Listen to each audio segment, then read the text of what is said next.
गया छवि कैसा होता है, तो ध्यान दीजिएगा दोस्त मेरे।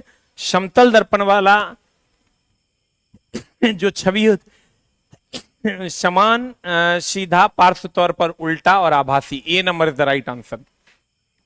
समान आकार का होता है, सीधा होता है, पार्श्व तौर पर उल्टा होता है और आभासी होता है। समतल दर्पण की अगर हम बात करें, समतल दर्पण की अगर हम बात करें तो समतल दर्पण में पूरा प्रतिबिंब देखने के लिए आपको पता होगा, समतल दर्पण में पूरा प्रतिबिंब देखने के लिए दर्पण का ऊंचाई जो होगा वो आधा होना चाहिए, वस्तु की ऊंचाई का आधा होना चाहिए। और इसमें वस्तु का आकार समान आकार का, सीधा, पार्श्व तौर पर उल्टा, मतलब लेफ्ट इसे करोगे तो राइट दिखेगा, राइट करोगे तो लेफ्ट दिखेगा, और आभासी होता है। तो ये समतल दर्पण एकदम सही है। समतल दर्पण का बताओ तो त्रिज्या कितना? समतल दर्पण का त्रिज्या कितना? 0 की अनंत। समतल दर्पण का त्रिज्या कितना? 0 की अनंत। जल्दी बता, समतल दर्पण का त्रिज्या कितना? 0 की अनंत। What is the answer? समतल दर्पण का त्रिज्या कितना? चला, ये स्ट्रेट लाइन होता है और स्ट्रेट लाइन की त्रिज्या होती है अनंत पर। स्ट्रेट लाइन की त्रिज्या होती है दोस्त मेरे अनंत पर। देख लो, पैलेडियम और निकेल उत्प्रेरक की उपस्थिति में तेल का हाइड्रोजनीकरण, ये होता क्या है? चला, हाइड्रोजनीकरण जो होता है, हाइड्रोजनीकरण क्या है? हाइड्रोजनीकरण की अगर हम बात करें, ये असंतृप्त वसा, असंतृप्त वसा, असंतृप्त वसा मतलब डबल या ट्रिपल बॉन्ड, ये इसमें हाइड्रोजन जुड़ता है और हाइड्रोजन जुट के निकेल और पैलेडियम उत्प्रेरक की उपस्थिति में ये संतृप्त वसा में बदल जाता है। ये संतृप्त वसा में बदल जाता है, संतृप्त वसा में बदल जाता है। और असंतृप्त वसा की अगर हम बात करें तो इसको हम लोग वनस्पति तेल भी कहते हैं, या यूं कहें कि वनस्पति तेल जो है में हाइड्रोजन जुड़कर निकेल और पैलेडियम उत्प्रेरक की उपस्थिति में कृत्रिम घी का निर्माण कर लेता है, कृत्रिम घी का निर्माण कर लेता है। देख लो, इसी को हाइड्रोजनीकरण कहते हैं। आंसर बता दो क्या हो जाएगा, जल्दी से बताओ। कहते हैं पैलेडियम और निकेल उत्प्रेरक की उपस्थिति में तेल हाइड्रोजन से अभिकृत कराने पर वसा देता है। यह किसका उदाहरण है? वनस्पति तेल जो है कृत्रिम घी यानी वसा देता है, किसका उदाहरण है? हाइड्रोजनीकरण का। हाइड्रोजनीकरण में क्या होता है? ए बी से जुटकर ए बी दे रहा है, और ए बी जो दे रहा है इसका मतलब यह संकलन या संयोजन अभिक्रिया है। संकलन या संयोजन अभिक्रिया है, क्योंकि ए बी से जुड़कर ए बी का निर्माण कर रहा है। संकलन या संयोजन अभिक्रिया है, संकलन या संयोजन अभिक्रिया है। साइंस के पिताजी है मेरे गुरुजी, अपने चेला का प्रणाम स्वीकार करें। जी एकदम नमस्कार है। अगला जल्दी लिख, अगला अगला अगला अगला क्या कहता है दोस्त मेरे? निम्नलिखित में से कौन सा धवन सोडा, धवन सोडा मतलब धवन सोडा बोले तो एनसीईआरटी का सवाल है। धवन सोडा बोले तो Na2CO3 into 10H2। Dhawan soda का उपयोग नहीं है। कांच, साबुन और कागज का भी निर्माण एकदम है। घरेलू प्रयोजनों के लिए शोधन मतलब सरफ के रूप में एकदम है। जल की अस्थायी कठोरता दूर करने के लिए केक एकदम यूज किया जाता है। केक को सेकने के लिए नहीं करते, केक को सेकने यानी बेकरी उद्योग में हम लोग बेकिंग सोडा यूज करते हैं, धवन सोडा नहीं। बेकिंग सोडा यूज करते हैं, धवन सोडा नहीं। तो ये गलत है। कह रहा है कौन सा उपयोग नहीं है? 4 number is not the answer. A for apple, 4 number is not the answer. जल्दी लिख, 4 number is not the answer.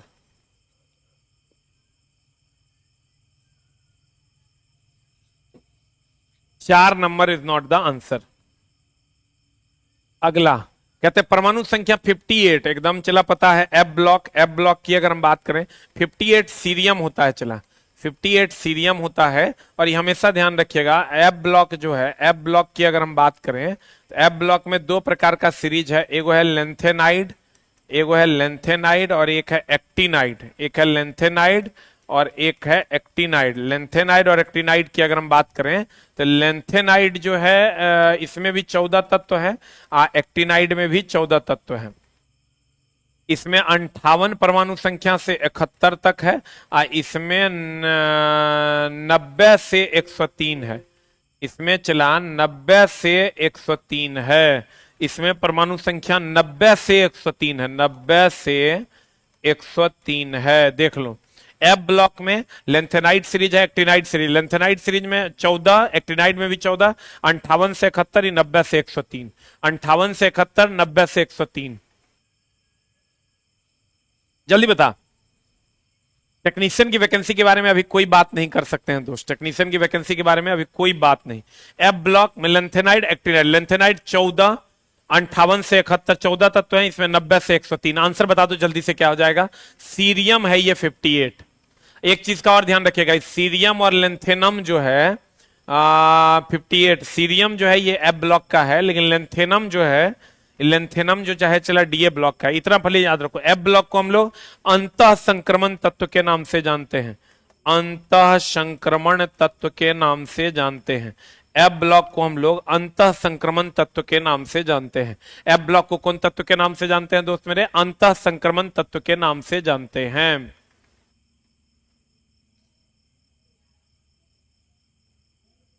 हो गया? जल्दी लिखो। डी ब्लॉक को हम लोग संक्रमण तत्व के नाम से जानते हैं। डी ब्लॉक को हम लोग संक्रमण तत्व के नाम से जानते हैं। अगला, लेंथेनाइड सीरीज में 14 तत्व है, एक्टिनाइड सीरीज में भी 14 तत्व है।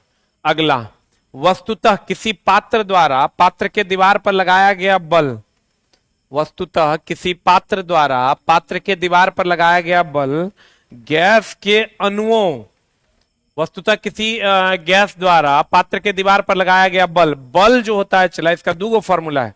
एगो बल बराबर ma, एक होता है संवेग में परिवर्तन, संवेग में परिवर्तन की दर, संवेग में परिवर्तन की दर। एक होता है F बराबर होता है ma, एक होता है संवेग में परिवर्तन की दर, संवेग में परिवर्तन की दर। F बराबर एक होता है ma, एक होता है F बराबर ma, एक होता है संवेग में परिवर्तन की दर। अब बताओ, कहता है किसी गैस द्वारा पात्र की दीवार पर लगाया गया बल गैस के अणुओं अणुओं के दीवार से टकराने के कारण उनके संवेग में परिवर्तन, कि अणुओं का दीवार से टकराने के बाद उनके संवेग में परिवर्तन। जल्दी बता, जल्दी बता चला।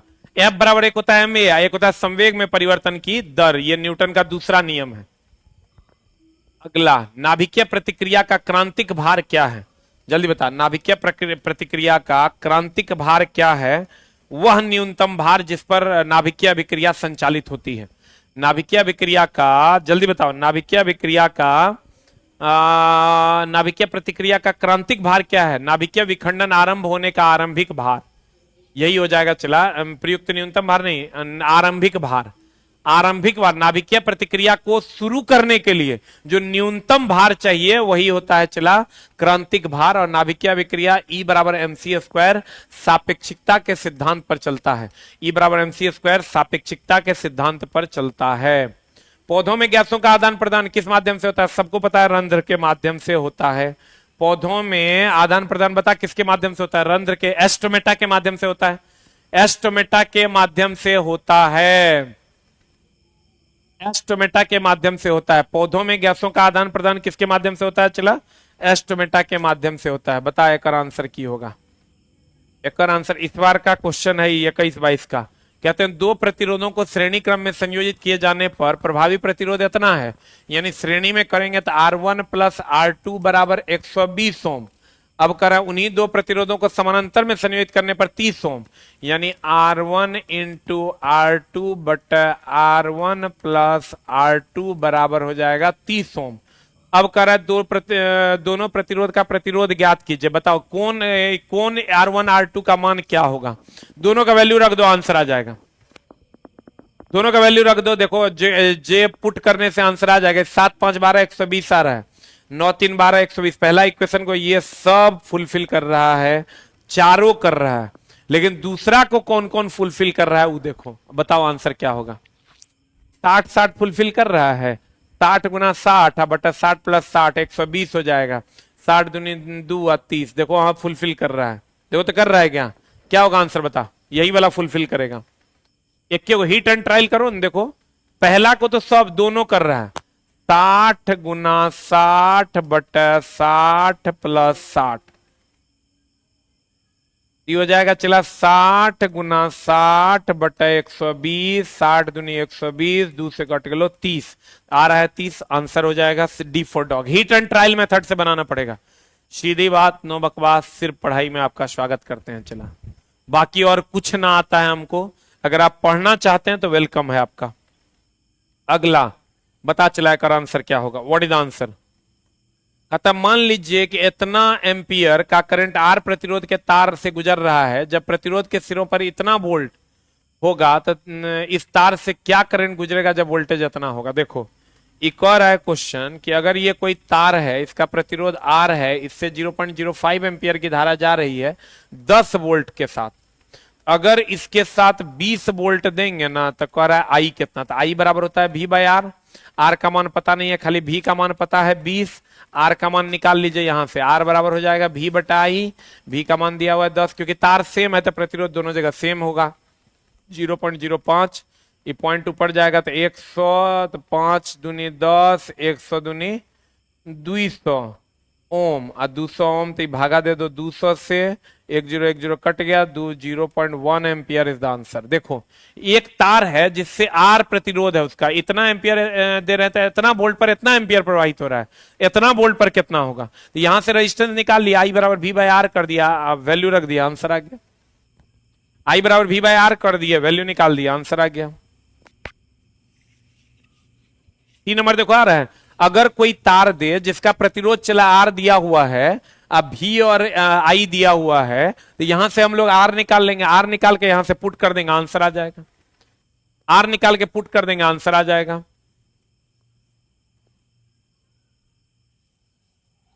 अगला, एक गोलाकार दर्पण, पतली गोलाकार लेंस, प्रत्येक में 20 सेंटीमीटर फोकल लंबाई, तो बताओ 20 सेंटीमीटर दिया है प्लस में। आपको पता है दर्पण दो प्रकार का होता है दोस्त मेरे, एक होता है अवतल दर्पण और एक होता है दोस्त मेरे उत्तल दर्पण। अवतल दर्पण की अगर हम बात करें, अवतल दर्पण की बात करें तो ये सभी प्रकाश की किरणों को एक जगह केंद्रित कर देगा। उत्तल दर्पण की अगर हम बात करें तो ये सभी प्रकाश की किरणों को फैला देगा। अब फैला देगा तो इसका फोकस इधर है, इधर है तो इसका फोकस पॉजिटिव हो जाएगा, और इसका फोकस इधर है, इसका फोकस इधर है तो इसका फोकस निगेटिव हो जाएगा। और अगर हम बात करें लेंस की, लेंस की अगर हम बात करें तो लेंस भी दो प्रकार का, एगो उत्तल और एगो दोस्त मेरे अवतल।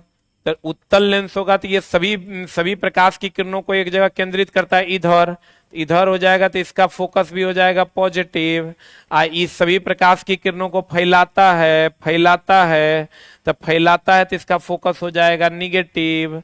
अब क्वेश्चन कह रहा है कि प्लस 20 सेंटीमीटर फोकल लंबाई, ऐसे परिदृश्य में निम्नलिखित कौन सा सत्य संभावना है।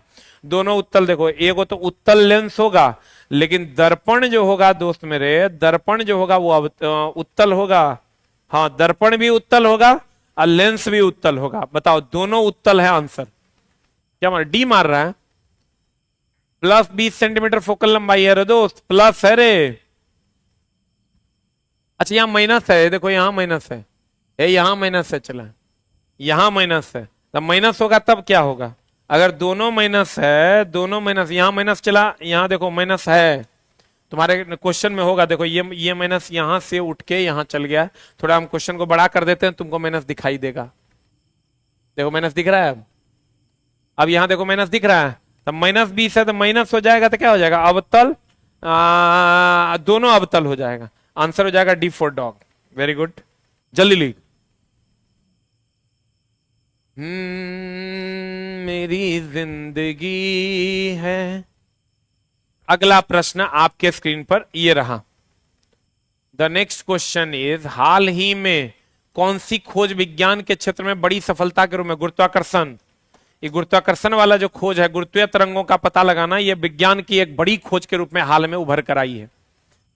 Answer diode. आय हाय हाय हाय हाय, देखो चला, डायोड ही नहीं, अभी तुरंत आज ही एनसीईआरटी में पढ़ाए हैं, बताओ क्या क्या होगा। डायोड एक दिशा में संचालित करना तथा दूसरी दिशा को अवरुद्ध करना, इसका मतलब हुआ एसी को डीसी में बदल देना, क्योंकि एसी दोनों दिशाओं में जाता है और डीसी जो है वो किसी एक दिशा में जाता है, तो दोनों दिशा को अवरुद्ध कर देगा, डीसी का प्रवाह करेगा, इसका मतलब एक ही दिशा में जाने देगा। क्वेश्चन कर रहा है एक दिशा में संचालित करना, एक दिशा में संचालित करना मतलब ऐसा, और दो दिशा को अवरुद्ध करना मतलब एसी को अवरुद्ध करना, एसी को अवरुद्ध करना अर्थात डीसी में बदल देना। अब देखो एसी टू डीसी अगर बात करोगे, एसी टू डीसी, इसमें आता है डायोड, इसमें आता है रेक्टिफायर, इसमें आता है रेक्टिफायर, डायोड, रेक्टिफायर, उसके बाद आता है कम्यूटेटर। इस सब चला एसी को डीसी में बदलता है। इन्वर्टर हो जाएगा डीसी टू एसी, इन्वर्टर हो जाएगा दोस्त मेरे डीसी टू एसी। इन्वर्टर क्या हो जाएगा DC to AC to DC, diode, rectifier, commutator. DC to AC अगर कह देगा, डीसी टू एसी अगर कह देगा, डीसी टू एसी अगर कह देगा दोस्त मेरे, डीसी टू एसी अगर कह देगा तो इन्वर्टर, डीसी टू एसी कह देगा तो इन्वर्टर। बता, द्विविस्थापन अभिक्रिया के परिणाम स्वरूप, बाप रे बाप, द्विविस्थापन अभिक्रिया एक अवक्षेपण अभिक्रिया है, गैस उत्सर्जित नहीं होता है, रंग बदल जाता है, क्योंकि अवक्षेपण अभिक्रिया में ठोस अवक्षेप बनता है। एनसीईआरटी का क्वेश्चन है, ठोस अवक्षेप बनता है, ठोस अवक्षेप बनता है जो जल में अघुलनशील है, जो जल में अघुलनशील है, जो जल में अघुलनशील है, जो जल में क्या है दोस्त मेरे, अघुलनशील है। द्विविस्थापन अभिक्रिया के परिणाम स्वरूप ठोस अवक्षेप बनता है, रंग बदल जाता है। जैसे बेरियम सल्फेट अगर अवक्षेप बनेगा, जैसे बेरियम सल्फेट अगर अवक्षेप बनेगा तो सफेद अवक्षेप देगा, और अगर लेड आयोडाइड अवक्षेप बनेगा, लेड आयोडाइड अवक्षेप बनेगा तो ये पीला अवक्षेप देगा।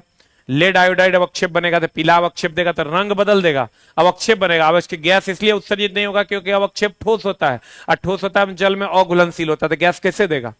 Answer answer answer answer answer क्या हो जाएगा बता जल्दी से। 1 और 3 इज द राइट आंसर। 1 और 3 कह रहा है क्या होता है, 1 and 3 is the right answer. 1 and 3 is the right answer. Barium sulphate का रंग याद रखना सफेद होता है, लेड आयोडाइड का रंग पीला होता है, सिल्वर एजी प्लस प्लस आयन जो है इसका रंग स्लेटी होता है, एजी प्लस प्लस आयन का रंग स्लेटी होता है। जल्दी लिख। द्विविस्थापन अभिक्रिया एक अवक्षेपण अभिक्रिया। द्विविस्थापन अभिक्रिया का उदाहरण अगर कहोगे दोस्त मेरे, द्विविस्थापन अभिक्रिया का अगर उदाहरण कहोगे तो द्विविस्थापन अभिक्रिया कुछ इस प्रकार होता है, ए बी सी डी से अभिक्रिया करेगा और ये दे देगा ए सी या प्लस बी डी। ये द्विविस्थापन अभिक्रिया का उदाहरण है। संधारित्र की धारिता दोस्त मेरे, संधारित्र की धारिता, संधारित्र की धारिता बताओ क्या होगा आंसर।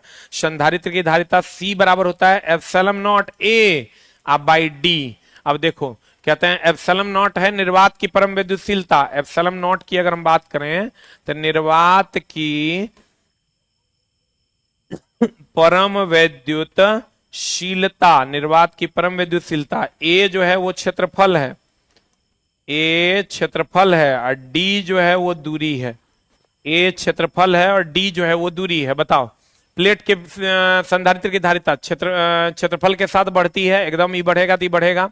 प्लेटों के बीच की दूरी में कमी के साथ बढ़ती है, ये कम होगा प्लेटों के बीच की दूरी तो ये बढ़ेगा, ये भी सही है, ये भी सही है। अब प्लेटों को पृथक करने वाले माध्यम के परावैद्युत नियतांक में वृद्धि के साथ बढ़ता है, इसमें वृद्धि के साथ ये बढ़ जाएगा। देखो डायरेक्टली प्रोपोर्शनल, ये दोनों बढ़ेगा तो बढ़ेगा, ये बढ़ेगा तो घट जाएगा। तीनों सही है, इनमें सभी इज द राइट आंसर, इनमें से सभी इज द राइट आंसर। देखो ये दोनों बढ़ेगा तो ये बढ़ेगा, ये घटेगा तो ये घटेगा, ये बढ़ेगा तो ये घटेगा, ये घटेगा तो ये बढ़ेगा। सीधी बात, नो बकवास। सिर्फ अगर पढ़ना हो ना दोस्त मेरे तो वेलकम है हमारे चैनल पर। आंसर आंसर आंसर आंसर अगला जल्दी लिख। सी बराबर epsilon naught A by d. A क्षेत्रफल है दोनों प्लेट का, डी दूरी है। अगला आंसर बता क्या होगा। निम्नलिखित में से कौन सा कथन सही या गलत है। कहता है H2SO4 का प्रयोग पेट्रोलियम के परिष्करण में सल्फर और अन्य यौगिकों को हटाने के लिए कहते हैं, एकदम ही सही है। सोडियम हाइड्रोक्साइड NaOH की मूल प्रकृति हाइड्रोजन आयन की उपस्थिति के कारण नहीं होती है, इसकी मूल प्रकृति हाइड्रोक्साइड आयन OH की उपस्थिति के कारण होता है, ये गलत। ये जो कहता है सोडियम हाइड्रोक्साइड NaOH की मूल प्रकृति हाइड्रोजन आयनों की उपस्थिति के कारण नहीं होती है, ये क्षार है, इसकी मूल प्रकृति हाइड्रोक्साइड आयन की उपस्थिति OH के कारण होता है, ये सही है। आंसर हो जाएगा ए, केवल और केवल ए सही है, केवल और केवल एक सही है। H2SO4 का उपयोग निर्जलीकरण में भी करते हैं, ये भी ध्यान रखना दोस्त मेरे। H2SO4 calcium chloride silica gel निर्जलीकरण में इसका उपयोग करते हैं, यानी जल को खत्म करने के लिए। निर्जलीकरण मतलब हो गया जल को समाप्त करने के लिए हम लोग इसका उपयोग करते हैं। जल को समाप्त करने के लिए निर्जलीकरण मतलब जल को समाप्त। हमें 5th एडिशन का बुक किया, इनवाइस ऑर्डर नंबर मिला है सर, कब तक आ जाएगा? 21 को बुक किया था, 10 दिन के आसपास लग जाएगा। चला 10 डेज, 10 डेज लग जाएगा। H2SO4 calcium chloride silica gel निर्जलीकरण में प्रयोग करते हैं जल हटाने के लिए। बता, मानव शरीर के संचलन के लिए कौन उत्तरदायी है? मानव शरीर के संचलन के लिए मुख्यतः कौन उत्तरदायी? जल्दी बता। तंत्रिका और संयोजी उत्तकों के संयोजन, तंत्रिका और पेशीय उत्तक का संयोजन क्या होगा आंसर? जल्दी बता। तंत्रिका और पेशीय उत्तकों का संयोजन या तंत्रिका या अन्य का? तंत्रिका और पेशीय और अस्थि, 3 गो चीज जिम्मेवार है। तंत्रिका, पेशीय उत्तक और अस्थि। अस्थि, ये 3 चीजें जिम्मेवार हैं चलने के लिए। चलने के लिए यही 3 चीज जिम्मेवार है, तंत्रिका, पेशीय उत्तक और अस्थि। तंत्रिका, पेशीय उत्तक और अस्थि। तंत्रिका, पेशीय उत्तक और अस्थि। उपकला नहीं, संयोजी। संयोजी उत्तक की अगर हम बात करें तो रक्त जो है वो संयोजी उत्तक है, अस्थि जो है ये संयोजी उत्तक है, रक्त तरल संयोजी उत्तक है। आंसर। पाचन की प्रक्रिया में कौन मदद करता है? एंजाइम। इसमें क्या सोचना है? पाचन की प्रक्रिया में एंजाइम। एंजाइम एक प्रकार का उत्प्रेरक कहेगा, कौन है? उत्प्रेरक है। विटामिन रोग से लड़ने में, विटामिन रोग से लड़ने में खनिज ऊर्जा देता है, खनिज और वसा ऊर्जा देता है। हार्मोन से तो बहुत सारा काम होता है। चला, हार्मोन से बहुत सारा काम होता है जी। राम राम। चला जी, जो भी लोग जुड़ते हैं 9:30 में एग्जैक्ट आ जाया कीजिए। 9:30 में एग्जैक्ट आ जाया कीजिए। मात्र 30 मिनट में हम आपको 20 क्वेश्चन अच्छा अच्छा करवा देंगे। पता चला प्रेशर कुकर, सॉसपेन आदि जैसे एल्युमिनियम की वस्तुओं को एनोडाइजिंग क्यों किया जाता है? उसकी चालकता बढ़ाने के लिए, उसकी तन्यता बढ़ाने के लिए, उसे जंग से बचाने के लिए, उन्हें हल्का और अधिक चमकदार बनाने के लिए। बता क्या होगा? क्यों एनोडाइजिंग करते हैं हम लोग Al2O3 का? एनोडाइजिंग जो करते हैं Al2O3 का, उन्हें जंग से बचाने के लिए, जंग से बचाने के लिए। आप कहेगा एल्युमिनियम की वस्तुओं का एनोडाइजिंग जो करते हैं तो इसमें परत चढ़ता है Al2O3 का, परत चढ़ता है Al2O3 का। किसका परत चढ़ता है दोस्त मेरे? Al2O3 का परत चढ़ता है। एनोडाइजिंग जब करते हैं तो इसमें परत चढ़ता है Al2O3 का। आंसर हो जाएगा सी, उसको जंग से बचाता है। ध्वनि तरंगों का ध्रुवीकरण नहीं किया जा सकता। हाय हाय हाय, देखो चलाई खूब क्वेश्चन पूछता है, एनसीईआरटी का क्वेश्चन है इसलिए पूछता है। कि होता है प्रकाश तरंग, ध्रुवण का मतलब होता है किसी निश्चित दिशा में भेजना, या अनुप्रस्थ तरंग। प्रकाश या अनुप्रस्थ तरंग का ध्रुवण होता है।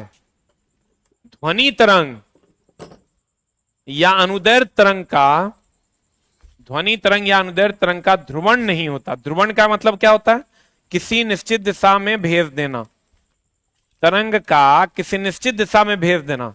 ध्वनि तरंग या अनुदैर्घ्य तरंग का ध्रुवण नहीं होता है। बताओ, ध्वनि हम कहेंगे इधर जाए इधर ना जाए, संभव है? इसीलिए तो इसका ध्रुवण नहीं होता। लेकिन प्रकाश को कह देंगे इधर जाए और इधर ना जाए, संभव है। अभी मान लो कि अगर हम प्रकाश इधर जलाएं, इधर जाए इधर ना जाए, संभव है। तो किसी निश्चित दिशा में मोड़ना ही ध्रुवण है। बता आंसर क्या हो जाएगा? ध्वनि तरंग का ध्रुवीकरण नहीं किया जा सकता है क्योंकि ध्वनि तरंग हवा में क्या है? अनुदैर्घ्य है। आपको कहेगा ध्रुवण के कारण ही दोनों में अंतर भी होता है। चला, जैसे मेरे और बंदर में क्या अंतर है? मेरे पास पूंछ नहीं है, उसके पास पूंछ है। एक के साथ हो दूसरे के साथ नहीं हो, उसी से अंतर करते हैं। एक के साथ हो रहा है एक के साथ नहीं हो रहा है। तो ध्रुवण की घटना के द्वारा प्रकाश और ध्वनि में अंतर, अनुदैर्घ्य और अनुप्रस्थ में अंतर किया जाता है। Answer answer answer answer.